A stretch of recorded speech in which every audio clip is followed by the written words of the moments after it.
نحمده ونصلي على رسوله الكريم أما بعد أعوذ بالله من الشیطان الرجیم بسم اللہ الرحمن الرحیم A very warm welcome to you all. آج ہماری سیرت نبی صلی اللہ علیہ وسلم کا لیکچر نمبر 48 ہے. گزشتہ نشست میں بات یہاں تک پہنچی تھی کہ ہم نے دیکھا کہ جنگ احد سے پہلے جو امپورٹنٹ واقعات پیش آئے ہیں اس پر ہم نظر ڈال رہے ہیں. تو اب تک ہم غالباً ایسے 6-7 واقعات دیکھ چکے ہیں غزوہ احد پیش آنے سے پہلے جو تاریخ کے اعتبار سے اہم ہے. یہی سلسلے کو ہم آگے بڑھاتے ہوئے اپنی بات کو آگے بڑھائیں گے انشاءاللہ. آج درود شریف پڑھ لیجیے. اپنی مجلس کا آغاز کرتے ہیں. اللہم صلی علی محمد وعلی آل محمد کما صلیت علی ابراہیم وعلی آل ابراہیم انک اللهم بارك على محمد وعلى آل محمد كما باركت على إبراهيم وعلى آل إبراهيم إنك حميد مجيد. تو اگلا جو ہمارا عنوان ہے وہ ہے سریہ زید بن حارثہ. تو جنگ احد سے پہلے مسلمانوں کی یہ آخری اور کامیاب ترین مہم تھی جو جمادی الاخر 3 ہجری میں پیش آئی. تو یہ جو سریہ ہے اس کی ہم تفصیلات دیکھنے لگے. واقعے کی تفصیل یہ ہے کہ قریش جنگ بدر کے بعد سے خلق و اضطراب میں مبتلا تو تھے ہی، مگر جب گرمی کا موسم آ گیا اور ملک شام کے تجارتی سفر کا وقت آن پہنچا تو انہیں ایک اور فکر دامنگیر ہوئی. اس کی وضاحت اس سے ہوتی ہے کہ صفوان بن امیہ نے، جسے قریش کی طرف سے اس سال ملک شام جانے والے تجارتی قافلے کا امیر کاروان منتخب کیا گیا تھا، قریش سے کہا محمد صلی اللہ علیہ وسلم اور اس کے ساتھیوں نے ہماری تجارتی شرح ہمارے لیے مشکل بنا دی ہے. سمجھ میں نہیں آتا کہ ہم اس کے ساتھیوں سے کیسے نمٹیں. وہ ساحل چھوڑ کر ہٹتے ہی نہیں اور باشندگان ساحل نے ان سے مصالحت کر لی ہے. عام لوگ بھی انہی کے ساتھ ہو گئے ہیں. اب سمجھ میں نہیں آتا کہ ہم کون سا راستہ اختیار کریں. تو گویا آپ سمجھیں جو تجارتی قافلے ہیں اکثر مدینے سے ہوتے ہوئے جو شور لگتا ہے پھر وہاں سے راستے سے وہ شام کی طرف جایا کرتے. تو جب مسلمانوں کی جیت ہوئی جنگ بدر کے بعد سے تو وہ اس کی اتھارٹی اور اس کا کمانڈ اینڈ کنٹرول آس پاس مدینے اور پھر وہاں سے جو جانے والے قافلے ہیں ان سبھی پر مسلمانوں کا رعب دبدبا تھا. تو یہی یہ قریش ڈسکس کر رہے تھے کہ ہم کس طریقے سے اپنے تجارتی قافلے کو ان سے بچا کر لے جائیں. اگر ہم گھروں ہی میں بیٹھے رہیں تو اپنا اصل مال بھی کھا جائیں گے اور کچھ باقی نہ بچے گا، کیونکہ مکے میں ہماری زندگی کا دار و مدار اس پر ہی ہے کہ گرمی میں شام اور جدے میں حبشہ سے تجارت کریں.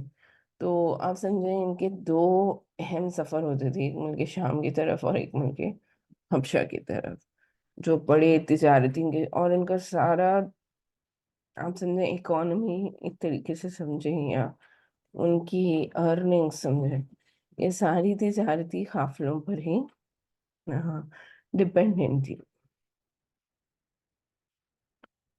صفواب کے اس سوال کے بعد موضوع پر غور و خوض شروع ہو گیا. آخر اسود بن عبد المطلب نے صفوان سے کہا تم ساحل کا راستہ چھوڑ کر عراق کے راستے پر سفر کرو.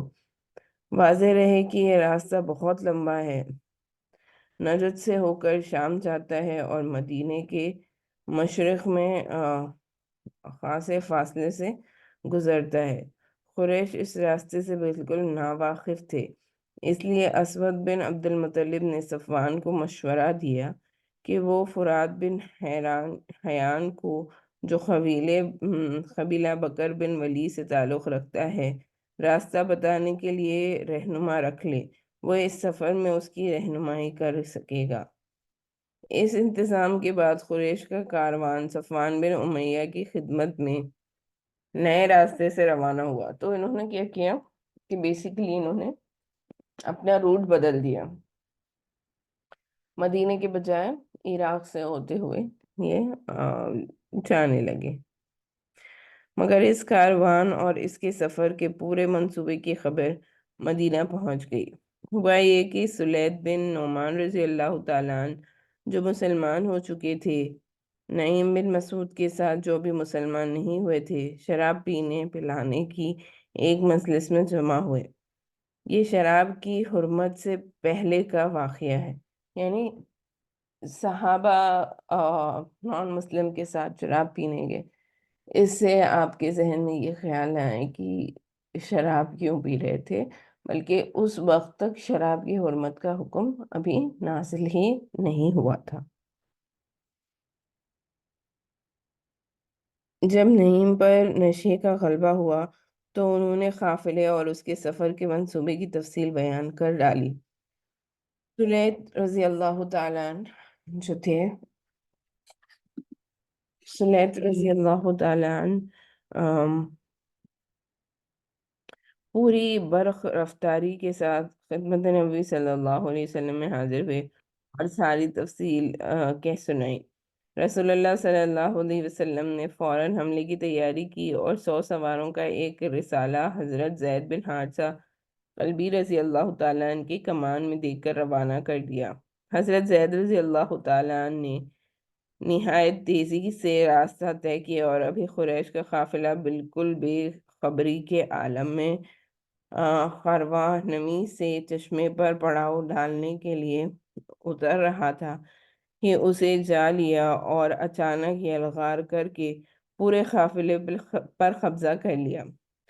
صفوان بن امیہ اور دیگر محافظین کاروان کو بھاگنے کے سوا کوئی چارہ کار نظر نہ آیا۔ تو انہوں نے کیا کیا، جو ریسپانسبل پرسنز تھے یا جو آپ سمجھیں ایک طریقے سے بڑے بڑے لوگ تھے، انہوں نے کیا کیا، انہوں نے کاروان کو چھوڑ کر وہاں سے بھاگنے میں عقل مندی سمجھی اور وہ سارا سامان جو بھی تھا اس کو چھوڑ کر وہاں سے چلی گئے۔ مسلمانوں نے قافلے کے رہنما فرات بن حیان کو اور کہا جاتا ہے کہ مزید 2 آدمیوں کو گرفتار کر لیا۔ برتن اور چاندی کی بہت بڑی مقدار جو قافلے کے پاس تھی اور جس کا اندازہ 1,00,000 درہم تھا، بطور غنیمت ہاتھ آئی۔ تو بہت ان کا مال اس میں لگا ہوا تھا، آپ سمجھ سکتے ہیں، اور بہت چاندی، برتن اور بہت سی چاندی بھی اس میں تھی۔ رسول اللہ صلی اللہ علیہ وسلم نے خمس نکال کر مال غنیمت رسالہ کے افراد پر تقسیم فرما دیا اور فرات بن حیان نے نبی صلی اللہ علیہ وسلم کے دست مبارک پر اسلام قبول کر لیا۔ تو یہ جو فرات ہیں بیسیکلی یہ وہ رہنما تھے جو راستہ دکھانے کے لیے ان کے ساتھ جڑے تھے۔ تو ان کو جب قید کر کر یہاں مدینے لایا گیا تو یہ اللہ کے نبی صلی اللہ علیہ وسلم کے ہاتھ پر بیعت کر کے دین اسلام میں داخل ہو گئے۔ بدر کے بعد قریش کے لیے سب سے عالم انگیز واقعہ تھا جس سے ان کے قلق و اضطراب اور غم و عالم میں مزید اضافہ ہو گیا۔ تو ہار پر ہار ان کو ملتی رہی۔ اب ان کے سامنے 2 ہی راستے تھے، یا تو اپنا کبر و غرور چھوڑ کر مسلمانوں سے صلح کر لیں، یا بھرپور جنگ کر کے اپنی عزت رفتہ اور مجد غصہ کو واپس لیں اور مسلمانوں کی قوت کو اس طرح توڑ دیں کہ وہ دوبارہ سر نہ اٹھا سکیں۔ تو ان کے پاس دو آپشنز تھے، یا تو وہ ان سے ون آن ون جنگ کریں، یا پھر ان کو اسی حال پر چھوڑ کر اپنے لیے کچھ اور سوچیں۔ تو دیکھتے ہیں کہ انہوں نے کیا۔ قریش مکہ نے اسی دوسرے راستے کا انتخاب کیا، یعنی انہوں نے جنگ کرنا ان کا انتخاب کیا۔ چنانچہ اس واقعے کے بعد قریش کا جوش و انتقام کچھ اور بڑھ گیا، اور اس نے مسلمانوں سے ٹکر لینے اور ان کے دیار میں گھس کر ان پر حملہ کرنے کے لیے بھرپور تیاری شروع کر دی۔ اس طرح پچھلے واقعے کے علاوہ یہ واقعہ بھی معرکہ احد کی خاص وجہ ہے، یعنی احد میں جو لڑائی ہوئی ہے اس کی one of the main reasons why جنگ احد ہوئی، یا کیوں وہ جنگ کی گئی، اس کی تفصیلات یہ ملتی ہیں کہ ایک تو ان کا جنگ بدر میں شکست، اور دوسرا اہم ریزن یہ ہے کہ یہ جو سریہ تھا جو زید بن حارثہ رضی اللہ تعالیٰ عنہ کو دیا گیا تھا اور اس میں انہوں نے کامیابی حاصل کی تھی، یہ بھی ایک خاص وجہ بن گیا کہ اس وجہ سے مسلمانوں سے جنگ کرنے کے لیے وہ آ گئے۔ تو آج ہم آفیشلی غزوہ احد سٹارٹ کرنے والے ہیں۔ تو ہمارا جو نیکسٹ چیپٹر ہے کمپلیٹلی غزوہ احد کے بارے میں، تو ہم دیکھتے ہیں کہ یہاں سے اب ہم ساری باتیں جو کریں گے وہ غزوہ احد سے متعلق ہوگی، اور یہ ایک ایسی جنگ ہے اور دین اسلام کا ایک ایسا عظیم و شان معرکہ ہے جس میں مسلمانوں کو شکست حاصل ہوئی، لیکن وہ شکست کس وجہ سے حاصل ہوئی اس کو بھی ڈسکس کرنا بہت اہم اور بہت ضروری ہے۔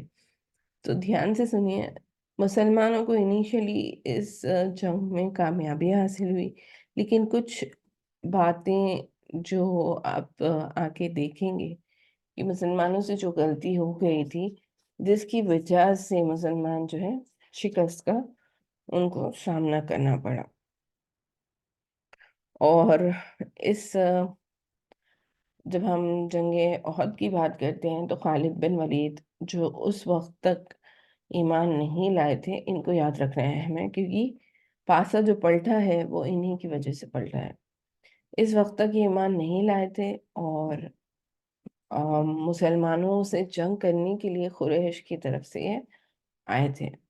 تو اس وقت تک ہم انہیں خالد بن ولید ہی کہیں گے۔ جب وہ دین اسلام میں آ گئے وہاں سے پھر ان کو صحابی اور رضی اللہ تعالیٰ عنہ کے نام کے آگے لگ جاتا ہے۔ تو چلیں ہم اپنے غزوہ احد کا آغاز کرتے ہیں۔ تو انتخامی جنگ کے لیے قریش کی کیا تیاریاں تھیں اس کا ہم تذکرہ کر لیتے ہیں۔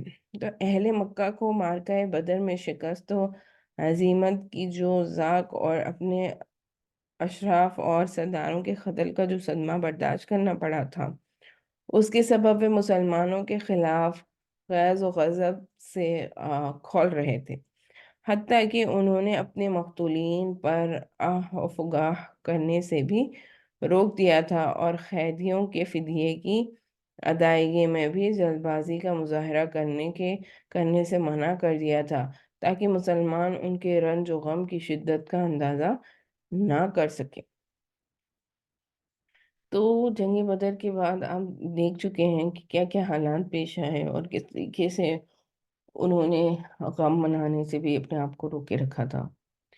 پھر انہوں نے جنگ بدر کے بعد یہ متفق فیصلہ کیا کہ مسلمانوں سے ایک بھرپور جنگ لڑ کر اپنا کلیجہ ٹھنڈا کریں اور اپنے جذبہ غیظ و غضب کو تسکین دیں، اور اس کے ساتھ ہی اس طرح کی معرکہ آرائی کی تیاری بھی شروع کر دی۔ اس معاملے میں سرداران قریش میں سے اکرامہ بن ابی جہل یہ جو ہیں یہ ابھی تک ایمان نہیں لائے ہیں، لیکن آگے چل کر یہ ابو جہل کے بیٹے ہیں اکرامہ، لیکن یہ آگے چل کر یہ بھی ایمان لائے ہیں، اور رضی اللہ تعالیٰ عنہ، اور بہت آپ سمجھیں مقرب صحابیوں میں ان کا نام آتا ہے۔ تو اکرامہ اس وقت تک ایمان نہیں لائے تھے، اسی لیے انہیں ابھی بھی یہاں پر ہم جب سیرت کے حوالے سے اس واقعے کا ذکر کریں تو ان کا نام اکرامہ بن ابی جہل ہے۔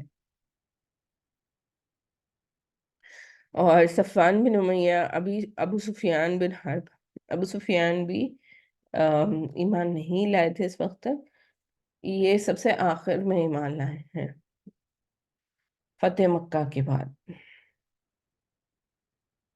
اور عبداللہ بن ربیعہ زیادہ اور پرجوش اور سب سے پیش تھے، یعنی آگے آگے تھے۔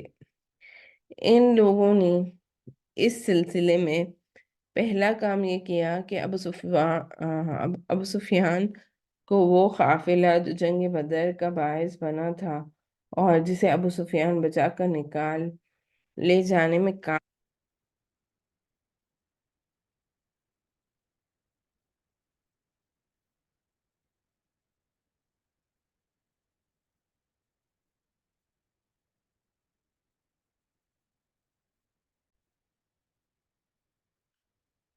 تو سب سے پہلا کام جو انہوں نے ریزیوم کیا ان لوگوں نے، اس سلسلے میں جو پہلا کام کیا تھا وہ یہ تھا کہ ابو سفیان وہ قافلہ جو جنگ بدر کا باعث بنا تھا اور جسے ابو سفیان بچا کر نکال لے جانے میں کامیاب ہو گئے تھے، اس کا سارا مال جنگی اخراجات کے لیے روک لیا، اور جن لوگوں کا مال تھا ان سے کہا کہ اے قریش کے لوگوں، تمہیں محمد صلی اللہ علیہ وسلم نے شکست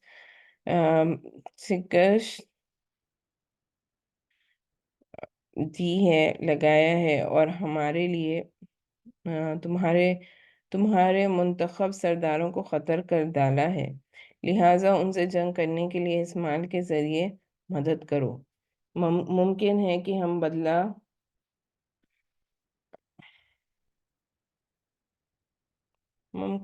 ہم بدلہ چکا لیں، اور قریش کے لوگوں نے اسے منظور کر لیا۔ چنانچہ یہ سارا مال، جس کی مقدار جو ہے غالباً 1000 اونٹ اور 50,000 دینار تھی، جنگ کی تیاری کے لیے بیچ ڈالا گیا۔ تو آپ سمجھیں کہ جو بھی ان کو کمائی جنگ بدر سے ہوئی تھی، سارا کا سارا مال انہوں نے جنگ احد کے لیے تیاری میں لگا دیا۔ تو اس بارے میں اللہ تعالیٰ نے یہ آیت نازل فرمائی ہے کہ جن لوگوں نے کفر کیا وہ اپنے اموال اللہ کی راہ سے روکنے کے لیے خرچ کریں گے۔ کتنی اہم بات ہے، دیکھیں، یعنی کہ جو لوگ کفر کریں گے، جو لوگ کفر پر ہے، شرک پر ہے، جو دین اسلام کے مخالف ہیں، جو دین اسلام کو تکلیف پہنچانا چاہتے ہیں، اللہ اور اس کے نبی صلی اللہ علیہ وسلم کو تکلیف پہنچانا چاہتے ہیں، پھر ایسے لوگ کیا کرتے ہیں، یہ اپنا اموال جو ہے اللہ کی راہ سے روکنے کے لیے خرچ کر دیں۔ کتنا ایپٹ اور اپروپریٹ لگ رہا ہے کہ اس آیت کو ہم یہاں پر جنگ احد کے حوالے سے پڑھ رہے ہیں، لیکن آج کے پریزنٹ سیناریو میں بھی آج آپ دیکھیں کہ مسلمانوں کو شکست دینے کے لیے یو ایس، یو کے، سارا ویسٹرن ورلڈ اور اسرائیل سب مل کر مسلمانوں کو تکلیف پہنچانے کے لیے کیا کر رہے ہیں، پیسوں کا استعمال کر رہے ہیں، اور پھر غزہ جیسے چھوٹے ان کے کمپیریزن میں جو دین اسلام میں بہت اسٹیڈ فاسٹ ہے، ایسے لوگوں پر حملہ کرنے کے لیے استعمال کر رہے ہیں۔ اس کے علاوہ آپ دیکھتے ہیں کہ اس وجہ سے بھی یہ آیت یہاں پر اپروپریٹ ہے، آپ اس کو ریلیٹ کر سکتے ہیں آج کے سیناریو سے، اس حوالے سے کہ جب یمن نے ان کے شپس کو پاس کرنے سے روک دیا، جبکہ انہوں نے ایک بھی اسرائیلی، ایک بھی یہودی غالباً کو نہ تو ڈائریکٹلی ون آن ون لڑائی کی ہے، نہ کسی کو قتل کی، بس انہوں نے کام جو کیا ہے جس کی سبب ان کو اس ایئر اسٹرائکس کا سامنا پیش کرنا پڑا ہے، وہ بس یہ ہے کہ انہوں نے اسرائیل کے شپس کو اپنے کوسٹ، ریڈ سی کا جو کوسٹ یمن سے ہو کر گزرتا ہے، اس میں داخل ہونے سے منع کر دیا۔ تو یہاں پر یہ جو آیت ہے اس میں اللہ کیا فرما رہے ہیں کہ جن لوگوں نے کفر کیا وہ اپنے اموال، جو ان کے ساری کمائی، سارے اموال ہوتے ہیں، یہ اللہ کی راہ سے روکنے کے لیے خرچ کریں۔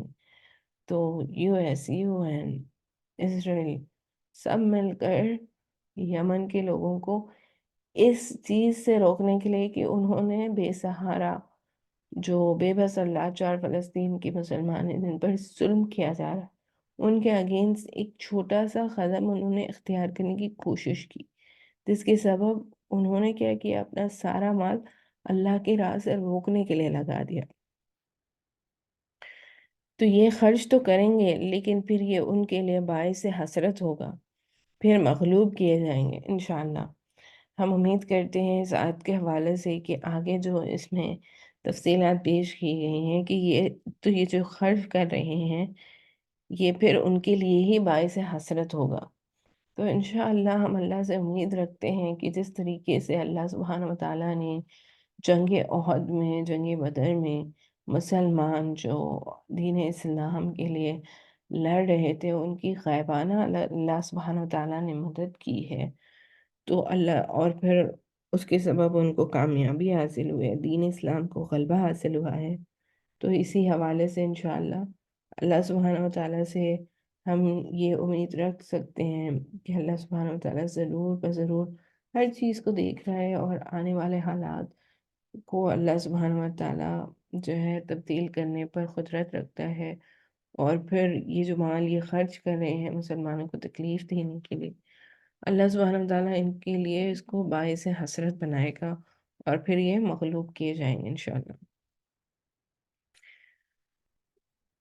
پھر انہوں نے رضاکارانہ جنگی خدمت کا دروازہ کھول دیا کہ جو احابیش اور کنانہ اور اہل تہمیہ مسلمانوں کے خلاف جنگ میں شریک ہونا چاہیں، وہ قریش کے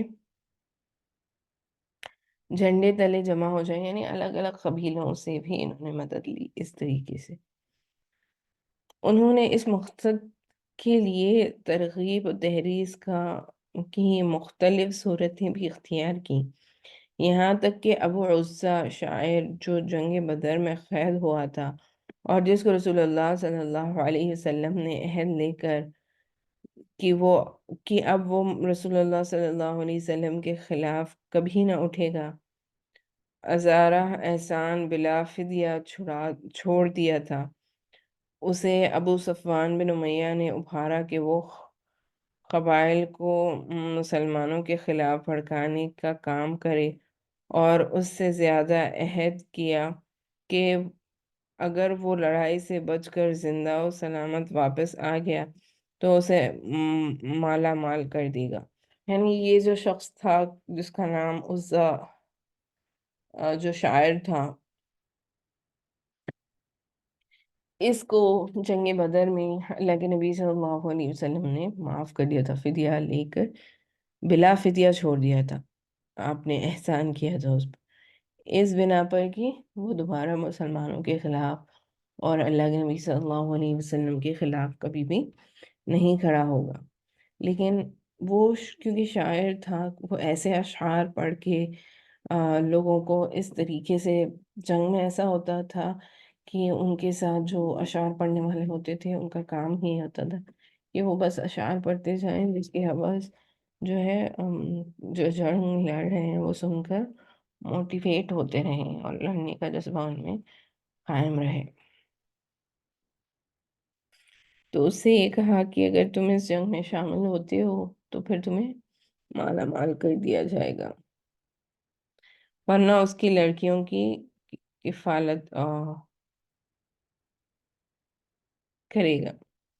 چنانچہ ابو عزہ نے رسول اللہ صلی اللہ علیہ وسلم سے کیے ہوئے عہد و پیمان کو پس پش ڈال کر جذبات غیرت و حمیت کا شعلہ زن کرنے والے اشعار کے ذریعے قبائل کو بھڑکانا شروع کر دیا۔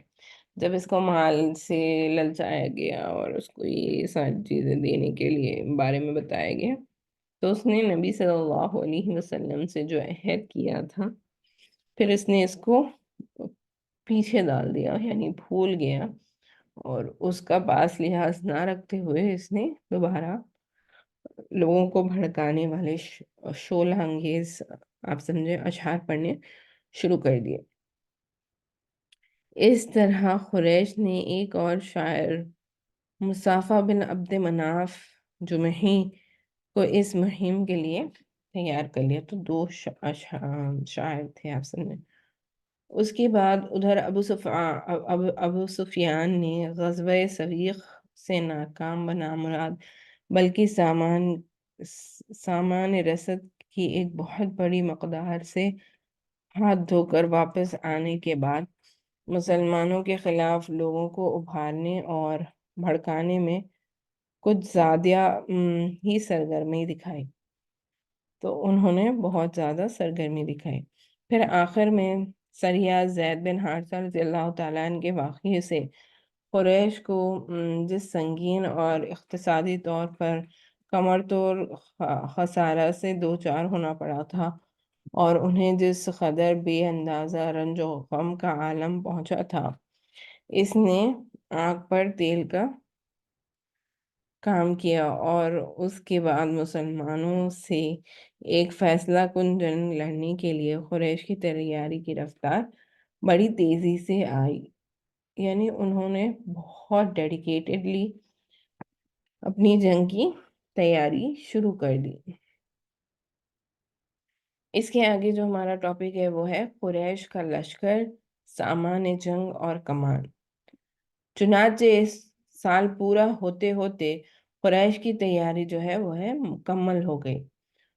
ان کے اپنے افراد کے علاوہ ان کے حلیفوں اور آبائشوں کو ملا کر مجموعہ طور پر کل 3000 فوج تیار ہوئی۔ تو آپ دیکھیں ان کی فوج کی تعداد ہمیشہ زیادہ ہوتی ہے، تو ان کی تعداد کتنی تھی؟ 3000 کی فوج ان کی تیار ہوئی۔ قائدین قریش کی رائے ہوئی کہ اپنے ساتھ عورتیں بھی لے چالیں تاکہ حرمت والے ناموس کی حفاظت کا احساس کچھ زیادہ ہی جذبہ جان سپاری کے ساتھ لڑنے کا سبب بن جائے۔ یعنی آپ سمجھیں عرب میں یہ کلچر ہوا کرتا تھا، اور ابھی بھی آپ اس کو پریولنٹ دیکھیں گے کہ جو آدمی ہوتا ہے، جو مرد ہوتا ہے بیسیکلی، جو ویک سے ویک مرد بھی ہوتا ہے، یعنی آپ سمجھے اس حوالے سے ویک ہم یہاں پہ کہہ رہے ہیں جو جنگ میں شریک نہیں ہونا چاہتا یا جنگ سے لڑنے سے اس کو ڈر لگتا ہے یا وہ بیسیکلی اپنی مردانگی کا مظاہرہ نہیں کرنا چاہتا، وہ انسان بھی عورتوں کے سامنے اپنی مردانگی دکھانا چاہتا ہے۔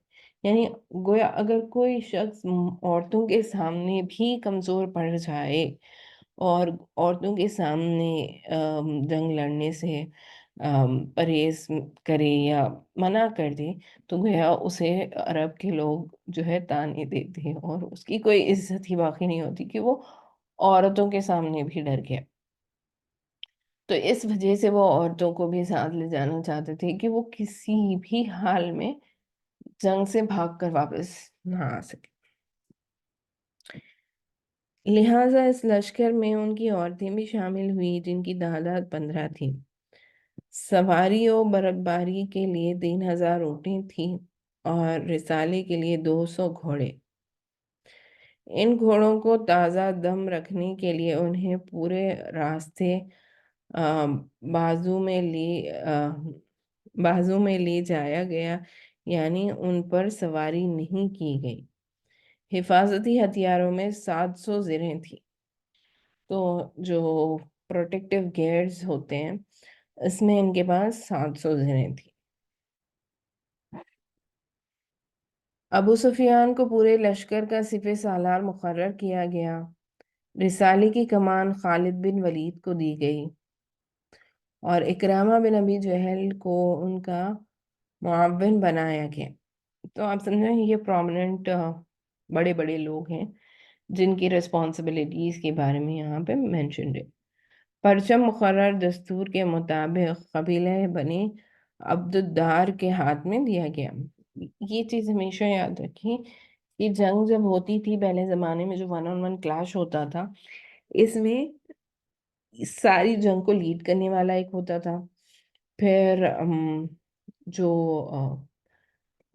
کمان ہوتی ہے رسالے کی اس کو کسی اور کو دی جاتی ہے، یعنی وہ سیکنڈ امپورٹنٹ پرسن ہوتا ہے جو لڑائی آپ غالباً سمجھے شروع کرے گا. اور پھر اسی طریقے سے ایک پرچم لہرانے والا ہوتا ہے، یعنی جھنڈا. وہ قافلے کا جھنڈا جب تک لہراتا ہوا ہوتا ہے جنگ میں، اس سے پتہ یہ چلتا ہے کہ ابھی بھی وہ جنگ باقی ہے. جس وقت میں وہ پرچم لہرانے والا مر جائے یا پرچم جو لہرایا جا رہا ہے وہ گر جائے، تو پھر ان کی شکست کا اناؤنسمنٹ ہو جاتا ہے اس کے جھنڈے یعنی پرچم کے گر جانے سے.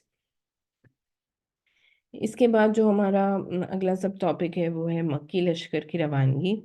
اس بھرپور تیاری کے بعد مکی لشکر نے اس حالت میں مدینے کا رخ کیا کہ مسلمانوں کے خلاف غم و غصہ اور انتقام کا جذبہ ان کے دلوں میں شعلہ بن کر بھڑک رہا تھا، اور یہ جو عنقریب پیش آنے والی جنگ کی خونریزی اور شدت کا پتہ دے رہا تھا کہ آگے جو جنگ ہونے والی ہے وہ کوئی چھوٹی موٹی جنگ نہیں ہونے والی ہے، بلکہ بہت خون ریزی والی جنگ ہونے والی ہے، یعنی 1 on 1 ہیڈ آن کلیش ہونے والا ہے اور بہت بلڈ شیڈ ہونے والا ہے یہاں پر. تو اس کی اطلاع جو مدینے میں ملی ہے، یہ ہمارا اگلا عنوان ہے کہ مدینے میں اس کی اطلاع ملی. یاد رکھیں کہ پہلے زمانے میں ایون تو کمیونیکیشن کا ذریعہ اس حوالے سے نہیں تھا جیسا اب ہمارے پاس موجود ہے، لیکن ان کے پاس بھی انفارمرز ہوتے تھے کہ حالات کا جائزہ لینے والے کچھ لوگ ہوتے تھے جو ہمیشہ الرٹ رہتے تھے، اور کوئی خطرہ پیش آنے سے پہلے پہلے اس کے بارے میں جتنا ہو سکے ان انفارمرز کا کام ہوتا تھا کہ خبر لا کر دیتے رہیں. تو مدینے میں اس کی اطلاع پہنچی، تو اس کے بارے میں مدینے میں جو اب حالات ہیں اس کا ہم واقعہ کر لیتے ہیں. حضرت عباس رضی اللہ تعالیٰ عنہ قریش کی اس ساری نقل و حرکت اور جنگی تیاریوں کی بڑی چاپدستی اور چہرائی سے مطالعہ کر رہے تھے، یعنی بہت کلینلی اور کلوزلی ان کو فالو کر رہے تھے. حضرت عباس رضی اللہ تعالیٰ نے اس کی ساری تفصیلات پر مشتمل ایک خط فوراً نبی صلی اللہ علیہ وسلم کی خدمت میں روانہ فرما دیا. حضرت عباس رضی اللہ تعالیٰ عنہ کا قاصد پیغام رسانی میں نہایت پرتیلا ثابت ہوا، یعنی اس نے بہت جلدی سے اللہ کے نبی صلی اللہ علیہ وسلم کے پاس وہ خط لا کر دیا. اس نے مکہ سے مدینہ تک کوئی 500 میٹر کی فاصلہ صرف 3 دن میں طے کر لیا. ان کا خط نبی صلی اللہ علیہ وسلم کے حوالے کیا. تو آپ سے اندازہ لگا سکتے ہیں کہ حضرت عباس رضی اللہ تعالیٰ عنہ دین اسلام لا چکے تھے، لیکن اس کے باوجود وہ مکے ہی میں تھے، مدینے میں نہیں تھے اس وقت تک. تو انہوں نے خط اللہ کے نبی صلی اللہ علیہ وسلم کو لکھ کر ان کے قاصد کو دے دیا، اور وہ بڑی تیزی سے صرف 3 دن میں وہ اللہ کے نبی صلی اللہ علیہ وسلم کے پاس خط لکھ کر آ گیا. اس وقت آپ صلی اللہ علیہ وسلم مسجد قباء میں تشریف فرما تھے. یہ خط حضرت عبید بن کعب رضی اللہ تعالیٰ نے نبی صلی اللہ علیہ وسلم کو پڑھ کر سنایا. آپ صلی اللہ علیہ وسلم نے انہیں رازداری برتنے کی تاکید کی اور جھٹ مدینے تشریف لے کر انصار و مہاجرین قائدین سے صلاح و مشورہ کیا.